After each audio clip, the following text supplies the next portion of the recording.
Hello, good evening, everyone. So once again, I welcome all of you in today's current affairs. Okay, so today we are going to discuss the current affairs of 19th of January 2026. Okay, in today's newspaper, I have got some very good articles which will be related to different topics across the segment. Okay, so one topic which I'm going to discuss is that Guillain-Barré syndrome outbreak has been reported and 2 lives have been claimed by this in Madhya Pradesh. Okay, then bullying tactics. This is related to the weaponization of tariffs by the President of United States of America, Donald Trump, and its response by various countries, and how there is basically a threat that further trade tensions may escalate. Okay, crisis in education. What are the crises in higher education system in India and how these crises are to be addressed? This is basically related to Supreme Court guidelines to education sector. Fill vacant faculty positions within 4 months. These two articles are related to each other. Okay, basically Madras university से related ये case है, ठीक है, जहाँ पे supreme court ने कहा है कि वेकेंट पोजीशंस को क्या करो, जल्दी से जल्दी फिलअप करो ताकि स्टूडेंट जो है वो ट्रॉमेटाइज ना हो जाए, और डिफरेंट फ्रंट्स पे स्टूडेंट्स ट्रॉमेटाइज्ड होते हैं, वो सारी चीज़ें इन आर्टिकल्स में डिस्कस की गई है. ठीक है. How should India tackle child trafficking.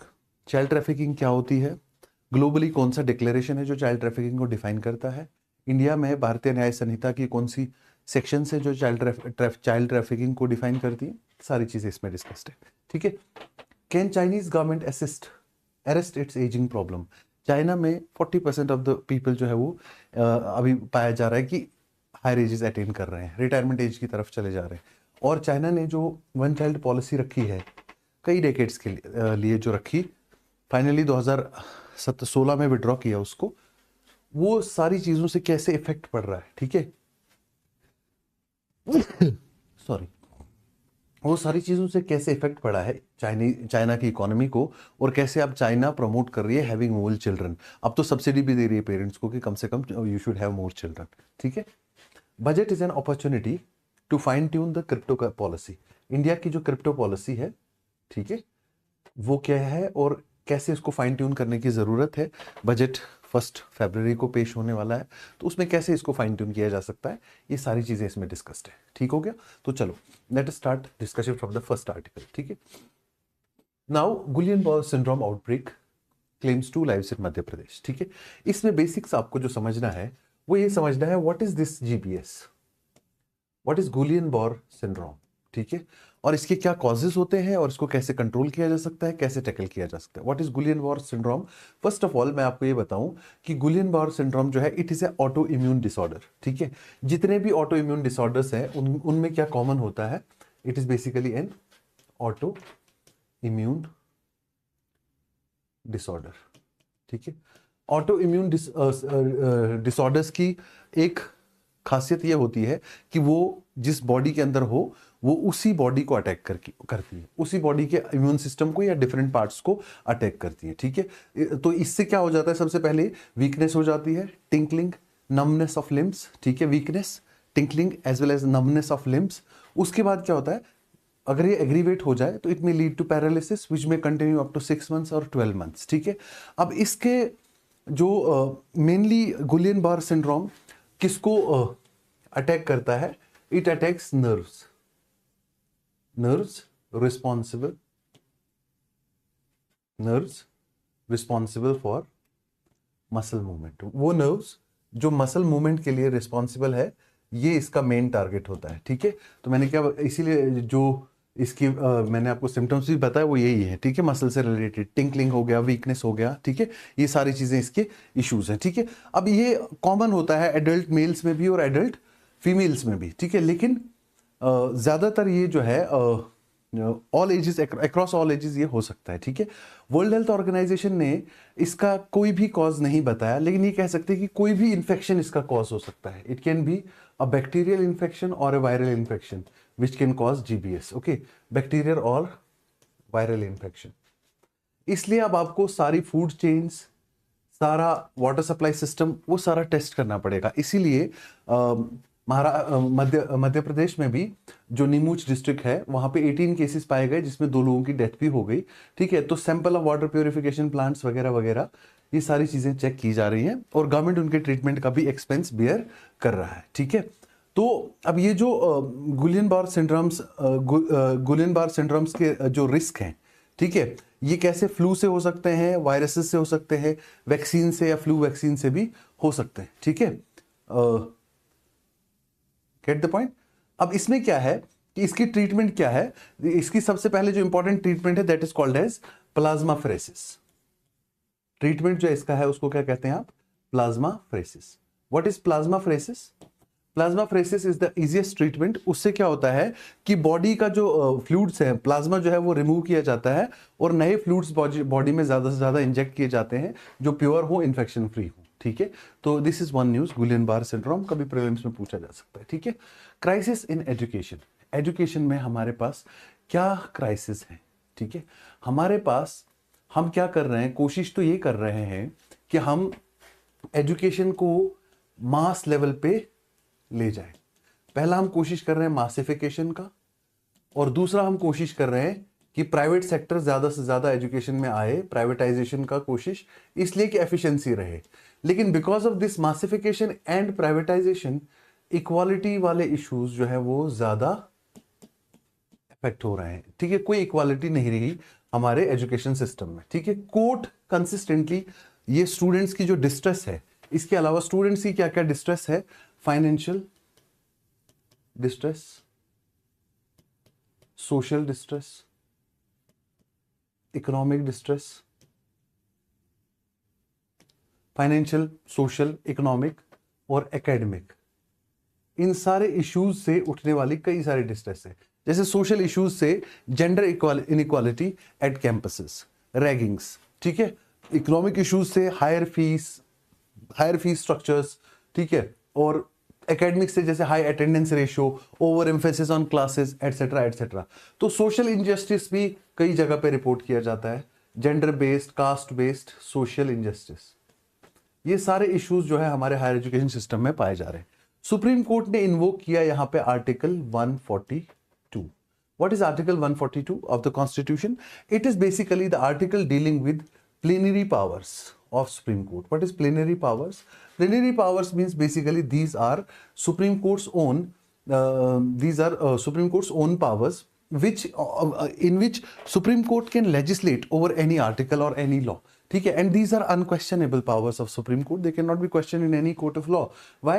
Because Supreme Court takes suo moto cognizance. Supreme court इसमें suo moto cognizance लेके आर्टिकल 142 में अपनी प्लेनरी पावर्स यूज करके, जिनको दूसरे वर्ड्स में डिस्क्रिशनरी पावर्स भी बोला जाता है, अपनी डिस्क्रिशन यूज करके, ठीक है। सुप्रीम कोर्ट क्या करता है, अपनी डिस्क्रिशन यूज करके कई सारी चीजों पे जो है गाइडलाइंस या कई सारी चीजों पे जो है इशू कर सकता है डिफरेंट ऑर्गेनाइजेशन को। जैसे इसने हायर एजुकेशन डिपार्टमेंट को कहा है कि हायर एजुकेशन इंस्टीट्यूशन जितने भी HEIs जितने भी हैं, उनमें जितने भी इश्यूज हैं उनको जल्दी से जल्दी क्या करो, स्टेप्स ले लो उनको जल्दी से जल्दी बेटर करने की। जिसमें मेजॉरिटी इशू क्या है, वो है वैकेंसीज का।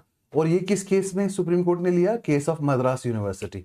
कहा जा रहा है कि 50% पे पोस्ट जो हैं वो वेकेंट है इन मद्रास यूनिवर्सिटी, ठीक है। एक तो मद्रास यूनिवर्सिटी का जो वैकेंसीज का केस है वो ज्यादातर ले लिया इसने। रिसर्च ओरिएंटेशन जो है वो रिसर्च जो है अब ज्यादातर जो है डिफंक्ट टाइप ऑफ वर्क हो रहा है वहां पे, इनिशिएटिव जो इनोवेटिव वर्क नहीं हो रहा, ठीक है। Science, humanities, social science based research जो है वो तमिलनाडु पे ज्यादा फोकस्ड है, ठीक है। जबकि गवर्नमेंट जो है इसको पब्लिक यूनिवर्सिटीज को पूरे वर्ल्ड लेवल पे जो है प्रमोट कर सकती है रिसर्चेस को, ठीक है। वाइस चांसलर्स और प्रोमिनेंट जो पोस्ट्स है, खास करके वाइस चांसलर जिनको गवर्नर अपॉइंट करता है, आपको पहले भी मैंने बताया गवर्नर और वहां की रूलिंग गवर्नमेंट के बीच में ऑलरेडी टसल चल रहा है। जहां मैंने प्रेसिडेंशियल रेफरेंस में बताया था कि फिर प्रेसिडेंट के पास केस चला गया तो प्रेसिडेंट ने पहले बोल दिया कि 3 महीने से ज्यादा गवर्नर अननेसेसरीली एक बिल पे नहीं बैठ सकता। लेकिन उसके बाद फिर से वो प्रेसिडेंशियल रेफरेंस जो प्रेसिडेंट ऑफ इंडिया ने रेफर किया सुप्रीम कोर्ट को, लिस्ट ऑफ 18 क्वेश्चंस, ठीक है, वो अब मैं पहले डिस्कस कर चुका हूं। तो गवर्नर्स जो है अननेसेसरीली गवर्नर्स जो है वो डिले कर रहे हैं किसकी अपॉइंटमेंट, फैकल्टी पोजीशन की। और यूजीसी का जो प्रोसेस है उसमें कम से कम 6 महीने लगते हैं और उसकी बजटरी कमिटमेंट्स भी होती हैं, ठीक है। तो अवेलेबिलिटी ऑफ क्वालिफाइड फैकल्टी ये भी एक मुश्किल है। Corruption and political ideological appointments ये एक नया इशू है, ठीक है। तो ये सारी चीजों को इशू करना है, ठीक है। अब हमको कोर्ट ने 4 मंथ्स का टाइम दिया है मेजॉरिटी ऑफ द इश्यूज के लिए, कि 4 महीने के अंदर मेजॉरिटी ऑफ इश्यूज सेटल करो। लेकिन टाइमलाइन जो है वो अगले आर्टिकल्स में ज्यादा डिटेल में डिस्कस की गई है, ठीक है। जैसे कोर्ट ने क्या कहा कि vacant faculty positions with in 4 months कर दो, ठीक है। वेकेंट फैकल्टी पोजीशंस के अलावा कोर्ट ने क्या कहा है कि जैसे जैसे वाइस चांसलर्स हो गए या रजिस्ट्रार्स हो गए, इनकी पोस्टिंग्स विद इन कितना टाइम करना है, इनकी postings with in a month करना है, ठीक है। खास करके जैसे वो वैकेंट हो गई 1 महीने के अंदर इनको, और बैकलॉग जो स्कॉलरशिप डिसबर्समेंट है वो भी 4 महीने के अंदर भी वो कंप्लीट कर लो। स्कॉलरशिप डिसबर्समेंट, जितने भी लोगों की स्कॉलरशिप पेंडिंग है, स्टूडेंट्स की स्कॉलरशिप पेंडिंग है, स्कॉलरशिप डिसबर्समेंट, इसके लिए कितना टाइम दिया सुप्रीम कोर्ट ने, 4 मंथ्स, ठीक है। और इसके अलावा कई सारे इंसिडेंट्स जहां पे स्टूडेंट्स अंडर प्रेशर रहते हैं, और स्टूडेंट्स का प्रेशर होना एक एपिडेमिक जैसा हो गया, जबकि नेशनल एजुकेशनल पॉलिसी 2020 क्या कहती है कि जितना हो सके एजुकेशन इकोसिस्टम को स्टूडेंट फ्रेंडली बनाना है, ठीक है। तो हम चाहते हैं कि हमारा एनरोलमेंट जो है वो बढ़ता चला जाए, एनरोलमेंट रेशियो तो बढ़ता चला जाए, लेकिन हम सिर्फ क्वांटिफिकेशन नहीं कर सकते कि नंबर ही बढ़ा है, हमको क्वालिटेटिव एस्पेक्ट पे भी फोकस करना है। तो क्वालिटेटिव इंप्रूवमेंट चाहिए कैंपसेस में, qualitative improvement in campuses, qualitative improvement चाहिए कैंपसेस में, ठीक है। और सुप्रीम कोर्ट ने एक टास्क फोर्स भी इसके लिए बनाया था, नेशनल टास्क फोर्स NTF, ठीक है।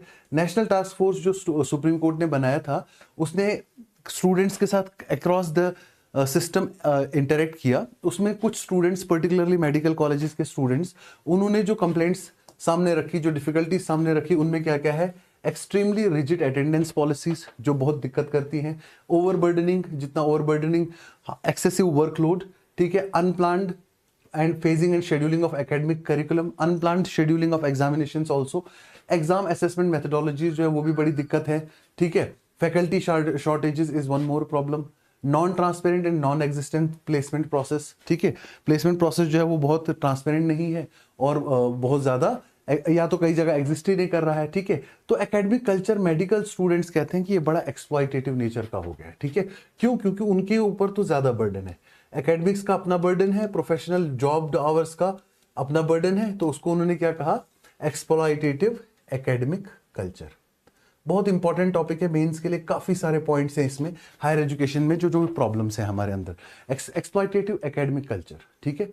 ये क्या हाईलाइट करता है एक्सप्लॉइटेटिव एकेडमिक कल्चर, जैसे सबसे पहले उनके ऊपर क्या है, ऑन कॉल आवर्स जो हैं, यूजुअली उनको कहा जाता है कि on call hours 36 to 48 hours होना चाहिए, लेकिन ये उससे भी ज्यादा कई कई जगह पे एक्सटेंड हो जाते हैं। उसकी वजह से डॉक्टर्स ओवरबर्डन्ड रहते हैं, ठीक है, फैटिग्ड रहते हैं, उसकी वजह से ट्रीटमेंट उतना एफिशिएंट नहीं हो पाता। कई केसेस ऐसे देखे हमने जहां डॉक्टर्स की पिटाई पेशेंट्स ने कर ली, बाद में जब पता चला रीजन क्या है, डॉक्टर ऑलरेडी 36 घंटे से ज्यादा ड्यूटी पर था, तो उसकी जो सेंसेस ही पूरी तरह से काम नहीं कर रही थी, ठीक है।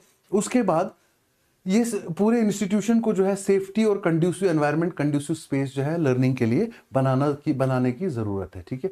उसके बाद 65% इंस्टीट्यूशंस ऐसे हैं जहां पे मेंटल हेल्थ सर्विसेज के लिए कोई भी फैसिलिटी प्रोवाइडेड नहीं है। तो सुप्रीम कोर्ट ने कहा जल्दी से जल्दी इसको एस्टैब्लिश करो। अगर विद इन कैंपस नहीं कर सकते, तो सपोज यहां पे आपका इंस्टीट्यूशन है और with in 1 kilometre of radius आपको कहीं ना कहीं nearest medical health and wellness centre establish करवाना होगा एजुकेशनल इंस्टीट्यूशंस के पास, ठीक है। तो ये सारे इश्यूज के लिए सुप्रीम कोर्ट ने सुओ मोटो कॉग्निजेंस लेके आर्टिकल 142 के अंदर गाइडलाइंस इशू की हैं हायर एजुकेशन की इंप्रूवमेंट के लिए, ठीक है।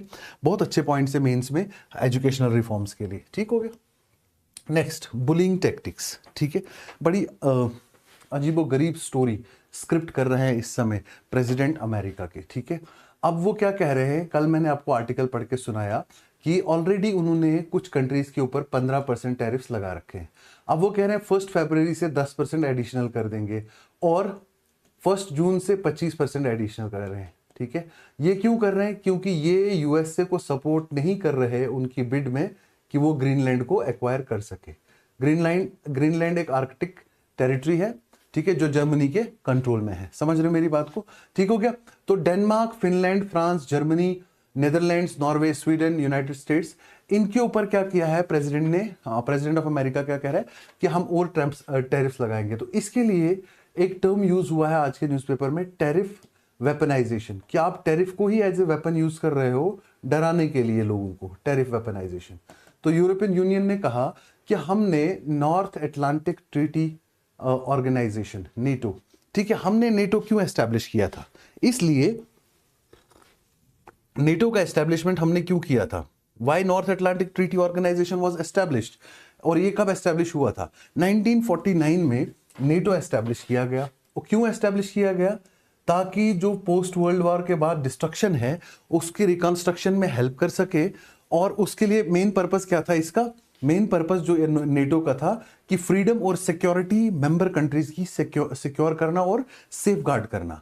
और मेंबर कंट्रीज में आप देख लो, ओरिजिनल मेंबर्स में यूनाइटेड स्टेट्स भी है, यूनाइटेड किंगडम भी है, Luxembourg, Iceland, France, Denmark, Canada, Belgium, Netherlands, Norway, in totality आज इसके 30 मेंबर्स हैं। लेकिन ये एस्टेब्लिश किया गया था peace, security and stability of the member countries, ठीक है। और ये हुआ था वॉशिंगटन ट्रीटी के साथ establish, it was established with Washington treaty, ठीक है। तो वो ये कह रहे हैं कि अब अगर तुम इस तरह से वेपनाइजेशन करोगे, इस तरह से कंसिस्टेंटली नेटो मेंबर कंट्रीज को टारगेट करोगे, तो ये नेटो का होने का कोई फायदा नहीं है, इसको it will render it baseless, ये बिल्कुल बेसलेस हो जाएगा, ठीक है।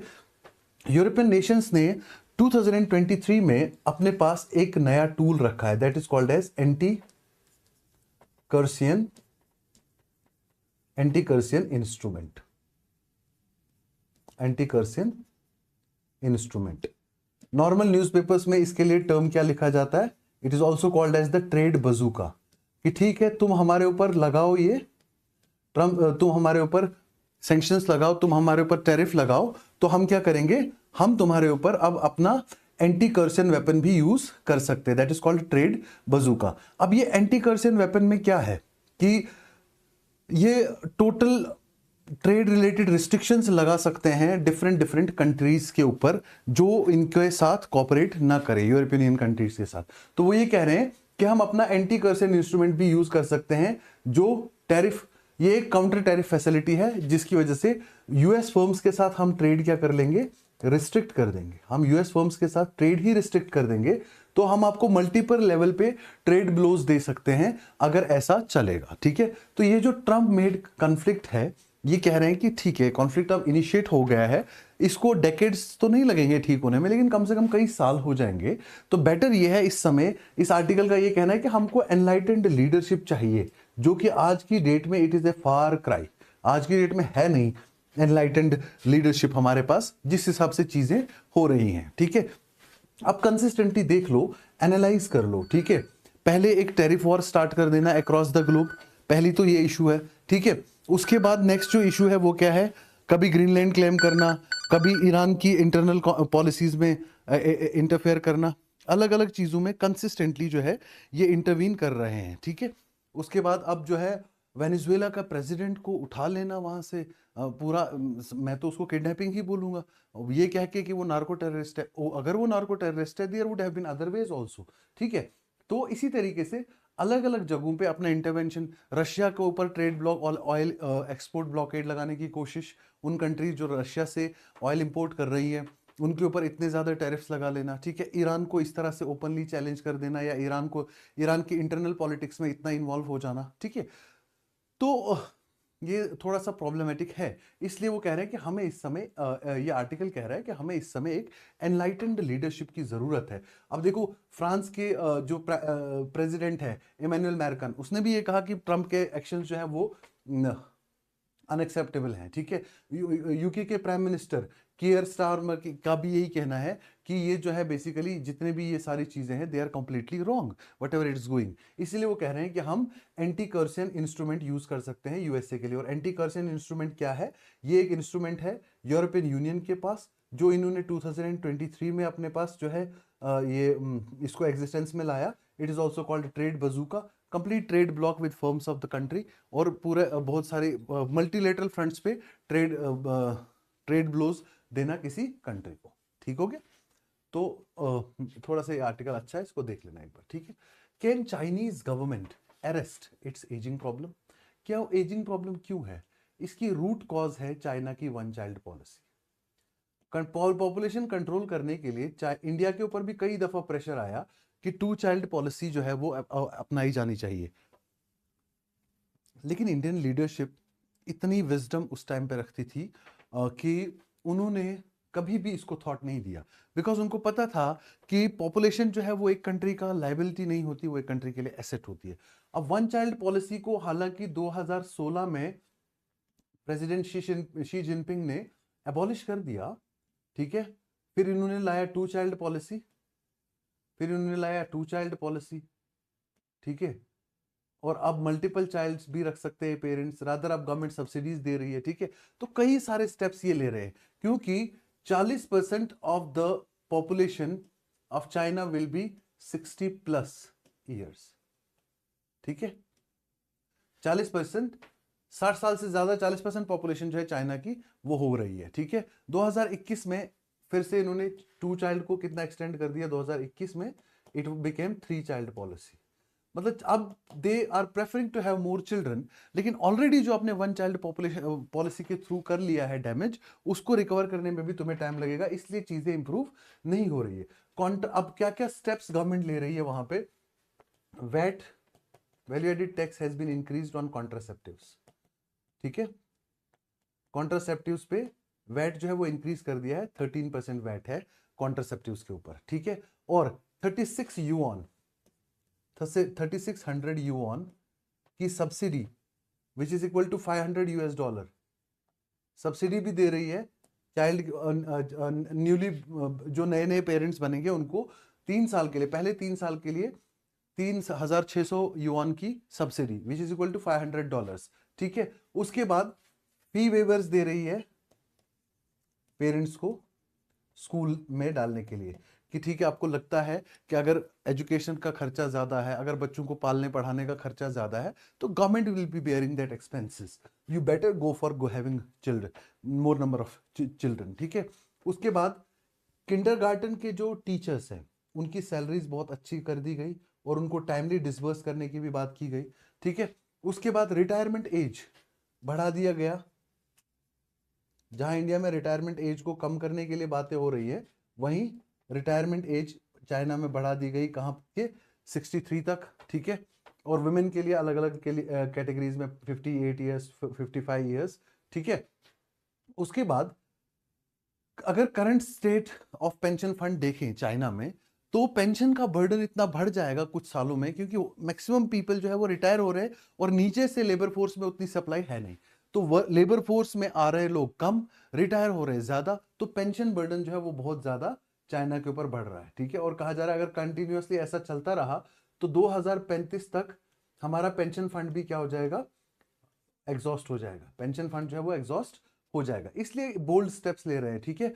और चाइनीज प्रेसिडेंट ओपनली ये कह रहे हैं कि बर्थ रेट को बढ़ाना है और चाइना को रिजुविनेट करना है, ठीक है। इसके लिए कई सारी पॉलिसीज, वुमेन को मोटिवेट करना, चाइनीज वुमेन को बार बार ये कहना गुड वाइफ्स बनो, गुड मदर्स बनो, ये कह रहे हैं कि हमारे नेशन की डेस्टिनी जो है वो आपके साथ जुड़ी हुई है, चाइनीज पॉपुलेशन को मैनेज करने का, उसको बढ़ाने या कम करने का सारी जिम्मेदारी वुमेन के ऊपर है, ये सारी चीजें इसमें लिखी हुई हैं। And these have been words from his speeches across the different platforms, ठीक है।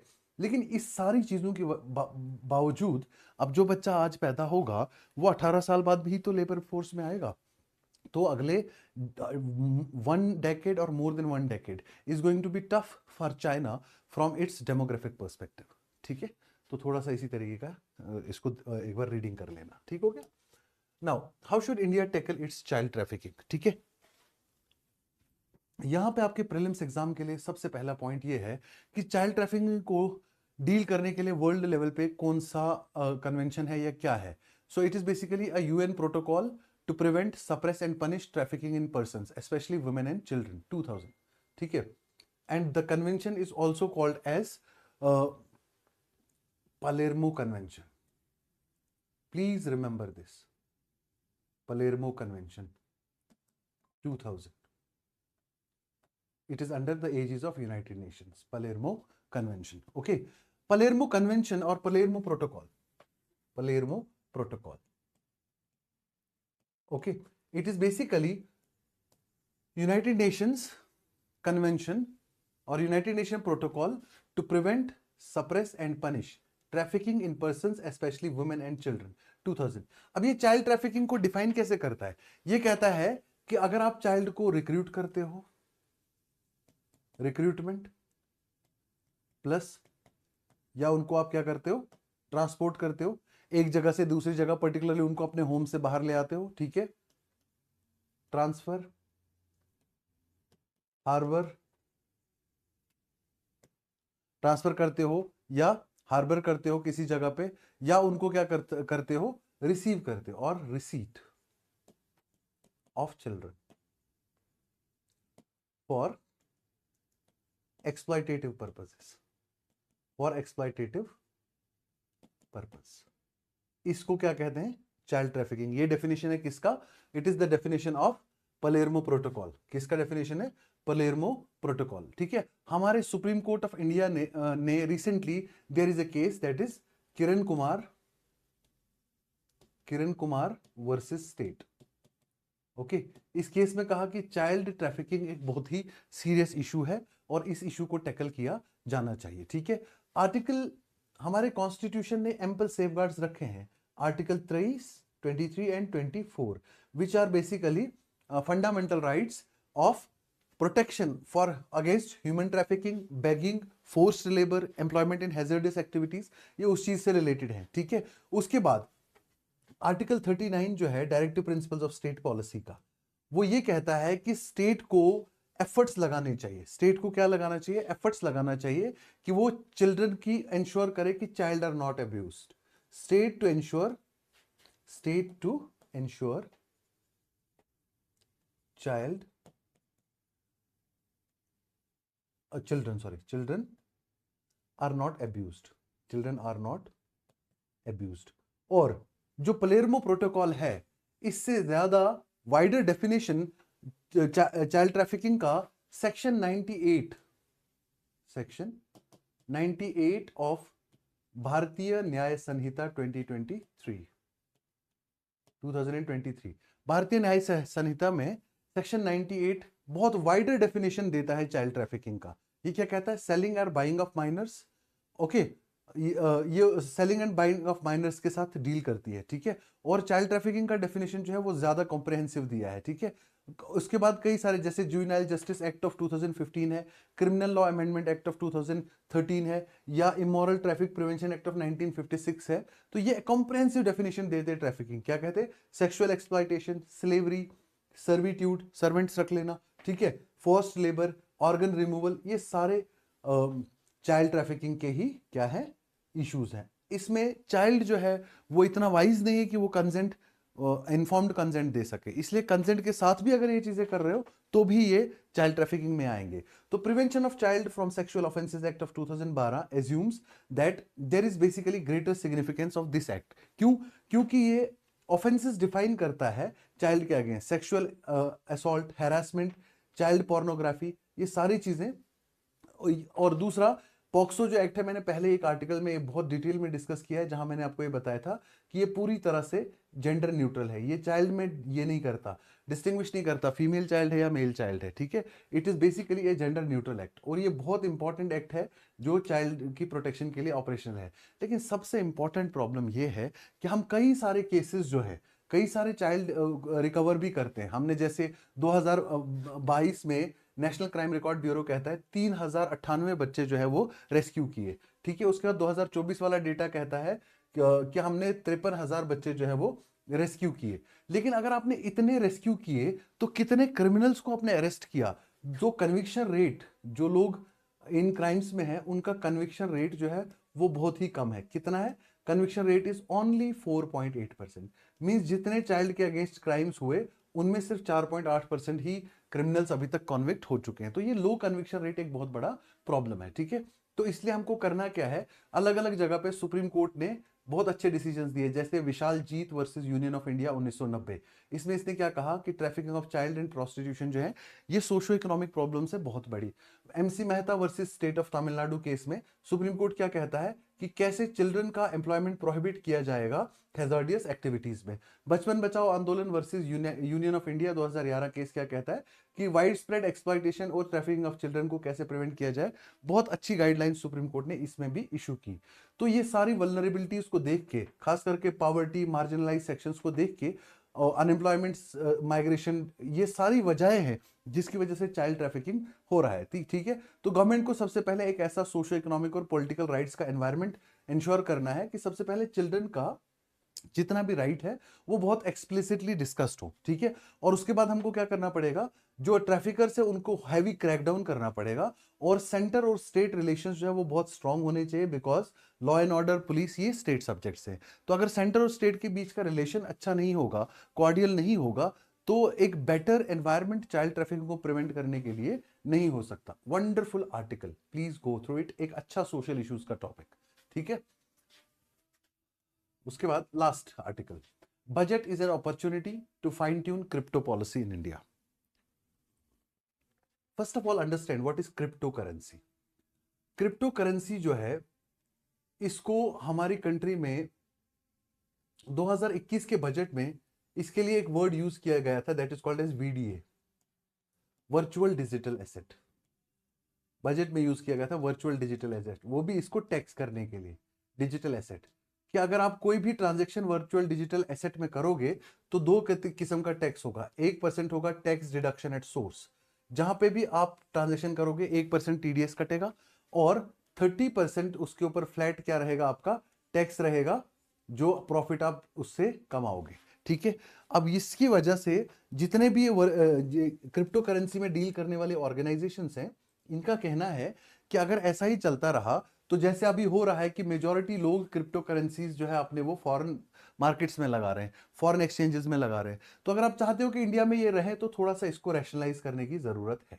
ठीक है, व्हाट इज क्रिप्टो करेंसी? ये एक्चुअली करेंसी नहीं होती, ये बेसिकली एक वैल्यू होती है जो क्रिप्टोग्राफिक फॉर्म में दी जाती है, और इसका डेटा भी डिजिटल लेजर्स में रखा जाता है। डिजिटल लेजर्स में जो डेटा है वो डिजिटल लेजर्स में रखा जाता है, it is a digital ledger. ठीक है, और ये जो डिजिटल लेजर्स हैं जिनमें ये डेटा रखा जाता है, ऐसी टेक्नोलॉजी को कहते हैं ब्लॉकचेन टेक्नोलॉजी। क्या कहते हैं? Blockchain technology. हर एक एंट्री इस डिजिटल लेजर में एंटर होती है और हर किसी को इस डिजिटल लेजर का एक्सेस होता है, इसलिए इसमें मैनिपुलेशन के चांसेस जो है वो बहुत कम है, क्योंकि डिजिटल लेजर्स या ब्लॉकचेन पूरी तरह से क्या है, डिसेंट्रलाइज्ड है। ठीक है, अब हमने हमारे यहाँ पे सेंट्रल बैंक डिजिटल करेंसी, लोगों ने इसको भी कंफ्यूज कर दिया क्रिप्टो करेंसी के साथ। नहीं, ये बेसिकली हमारा इंडिया का है रुपी इलेक्ट्रॉनिक फॉर्म में, इट इज जस्ट इंडियाज ई रुपी। ठीक है, हमारी रुपी ये लीगल टेंडर है, ये रेगुलेटेड है सेंट्रल बैंक के द्वारा, लेकिन वर्चुअल डिजिटल एसेट्स या क्रिप्टो करेंसी हमारी कंट्री में अभी तक रेगुलेटेड नहीं है। ठीक है, लेकिन इसको कह रहे कि जो टैक्सेशन सिस्टम है इसको रेगुलेट करना पड़ेगा, और इसको अगर रेगुलेट करेंगे तो बहुत सारे लोग जो क्रिप्टो करेंसीज में इन्वेस्ट करते हैं वो इंडिया के अंदर ही इन्वेस्ट करेंगे, उनको बाहर जाने की जरूरत ही नहीं पड़ेगी, और इंडिया के अंदर एम्पल लिक्विडिटी इंश्योर हो जाएगा। ठीक है, ये सारी चीजें कि टीडीएस से कितना पैसा अभी तक हमने इकट्ठा किया, 50,000 करोड़ 2024-25 में, और 2023-24 में 36,270 करोड़। ठीक है, ओनली फ्रॉम टीडीएस। ठीक है, तो इतना ज्यादा टैक्स ऑन प्रॉफिट जो है अगर ना लगाया जाए तो वो मोटिवेट करेगा लोगों को यहाँ पे इंडिया के अंदर इन्वेस्ट करने के लिए। इसलिए ये बजट एक अपॉर्चुनिटी हो सकता है कि हम अपने वर्चुअल डिजिटल एसेट्स का इकोसिस्टम जो है उसको थोड़ा सा इंडिया के अंदर रैशनलाइज करें, लेकिन हम इसको रैशनलाइज करने की जगह हम इसके ऊपर बहुत स्ट्रिंजेंट प्रोविजंस रख रहे हैं। ठीक है, केवाईसी, सेकेंडरी आईडी प्रूफ, एक आधार, उसके साथ कुछ और प्रूफ चाहिए। ठीक है, उसके बाद जो एक पेनी ड्रॉप वेरिफिकेशन होती है, पेनी ड्रॉप मींस 1 रुपया ट्रांसफर करेंगे, प्रैक्टिकली अकाउंट टू अकाउंट देखेंगे कि अकाउंट्स वर्क कर रहे हैं या नहीं कर रहे, पेनी ड्रॉप टेस्ट बोलते हैं उसको। ठीक है, तो कई सारी स्ट्रिक्ट हमारी गाइडलाइंस हैं क्रिप्टो करेंसी को रेगुलेट करने के लिए, बहुत स्ट्रिक्टली रेगुलेटेड है इंडिया में। तो वो कह रहे हैं कि रेगुलेशंस को थोड़ा सा ईज करना है और टैक्स सिस्टम को थोड़ा सा रैशनलाइज करना है। ठीक है, तो ये टोटल आज के न्यूज़पेपर का करंट अफेयर्स है। ठीक है, आज के लिए शुक्रिया, हम फिर मिलेंगे कल कुछ और आर्टिकल्स के साथ। ठीक हो गया, थैंक यू।